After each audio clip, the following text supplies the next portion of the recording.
Mike too, like didn't he made some comments, Rusty Harding, right, about the Trevor Bauer suspension this weekend, right? Like that I thought that was kind of interesting that he addressed it, certainly. Well, he was asked about it. He was asked about right. it.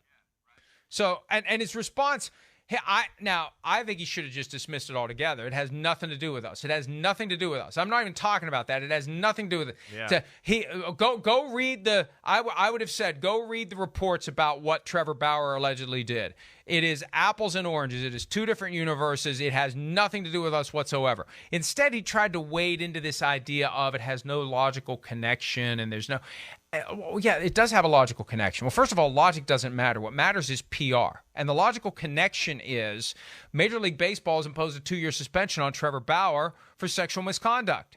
And the people, the fans, the media knows that. They have stretched the rubber band to 2 years. Yeah. So in assessing what's right for Deshaun Watson, now we have a data point from another sport, but a high-profile report that everybody knows about, 2 years. Yes, it has a logical connection because to the extent this is all driven by PR, you're going to have a different reaction. 6 or 8 games has a different vibe now when you know that baseball threw a 2-year book at Trevor Bauer. 6 or 8 games feels like a slap on the wrist 100%. in comparison to 2 years. Yeah. That's where the connection is. Yes, no doubt. All sports fans, everybody is looking at that going, wait, sexual misconduct. Like you said, oh, wait, we have another guy with the same thing going on in the other sport. Wow, this sport really drew like a concrete line and said, screw you, you're suspended for 2 years. I don't know. Yes, there is some parallels there. Of course there is. And I think, that suspension has certainly, made us maybe focus on Deshaun Watson's length of his possible suspension even more. So I hear you there. I'm going to be interested to where it goes, but it does sound like at least we're getting to the end of this finally, to where we're going to hear something in the next 2 to 3 weeks to let the Browns have a clue. We'll have a clue, and we'll see where it all goes.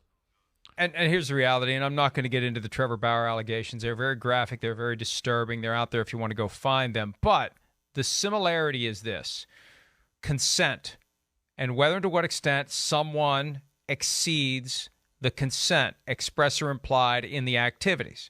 There was a certain amount of consent regarding physical contact that was implied. It was necessary as part of a massage. Right. The question is whether and to what extent Deshaun Watson exceeded that consent. And you got 22 different people, 22, who say he did. Not 1 or 2, 22 say he did. That, I feel like his camp has stubbornly stuck with this idea that just because he says he didn't do it, it makes it okay as to 22. It's 22. At some point, objectively, you look at it and say, 22? What is he doing that is causing 22 people to think he went too far? So again, logic doesn't matter. Law doesn't matter. What matters is getting the number just right so the PR expectations are satisfied. And remember this, last point, and then we got to take a break. But Chris, I'll let you say something if you want to. Ray Rice, 2014.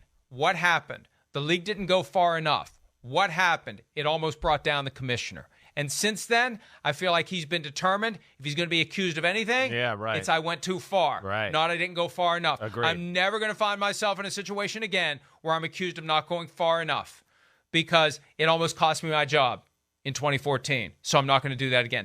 That's logic. You want logic, Rusty Hardin? That's logic. Yeah, no, I don't disagree with you there. I mean, I got nothing else to say, but yeah, I hear you all the way there. And you're right. It has seemed that way. Ever since Ray Rice said it's like, when in doubt, let's go a little more severe than not so we don't have to hear it from the public that we're letting off our players too easily.